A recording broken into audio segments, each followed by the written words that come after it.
Les expéditions polaires, c'est une très longue histoire. C'est d'abord une histoire d'explorateurs.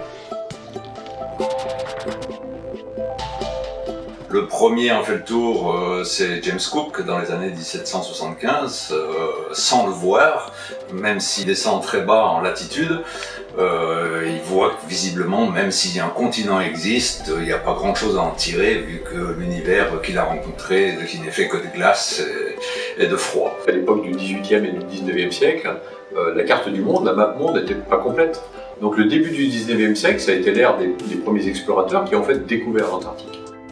Jules Dumont d'Urville, ça a été le premier Français à poser le pied en Antarctique en 1840. Il a débarqué dans l'archipel de Pointe-Géologie, donc c'est cet archipel sur lequel aujourd'hui est construit la base Dumont d'Urville. Ensuite, il a fallu attendre le début du XXe siècle. Ça a été le docteur Jean-Baptiste Charcot qui est venu hiverner au bord de la péninsule antarctique. Il a débuté des mesures d'intérêt scientifique pour comprendre cet environnement que tout le monde découvrait finalement à l'époque.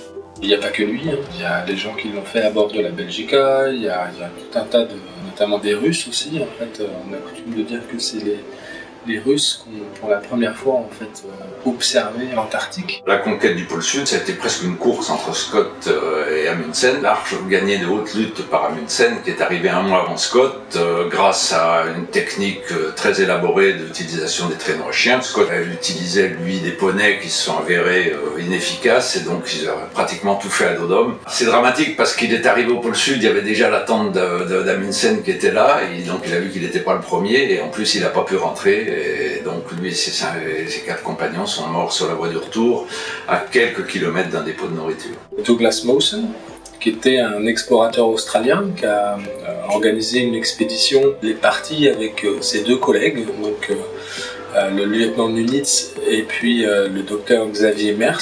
Et donc ils sont partis avec leurs chiens et leurs traîneaux et ils ont été explorer, cartographier. À un moment, il y a un des hommes qui s'appelle Ninis qui tombe dans une crevasse sans fond. À quelques centaines de kilomètres de leur base.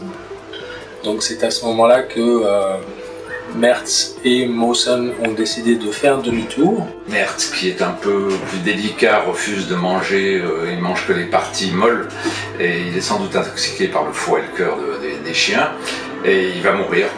Douglas Mawson a échappé à la mort de justesse, a réussi à rejoindre en fait la base, sa base d'hivernage sur la côte. Et il arrive à la base pour voir la fumée du bateau qui s'en va, et donc il est obligé de repasser un an sur la base.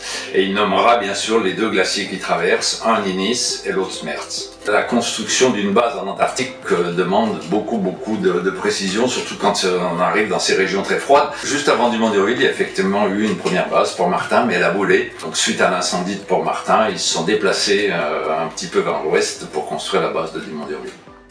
Donc 1947, et la première expédition polaire française organisée par Paul-Émile Victor et ses collègues, ça a été de rejoindre la côte antarctique pour débuter à nouveau des activités de recherche françaises. Après, on a atteint la période du milieu du XXe siècle, où il y a eu une espèce de grand élan international se mettant en place pour mieux comprendre la planète. Et un phénomène vraiment fondateur, ça a été ce qu'on a appelé l'année géophysique internationale, où tous les pays se sont impliqués, y compris la France. Il y a des tas de pays qui ont revendiqué des territoires en Antarctique. Donc en 59, ratifié en 61, les pays décident du traité antarctique qui va geler toutes ces revendications. Étant un territoire qui est dédié à la science, c'est un territoire où beaucoup de nations se croisent et collaborent.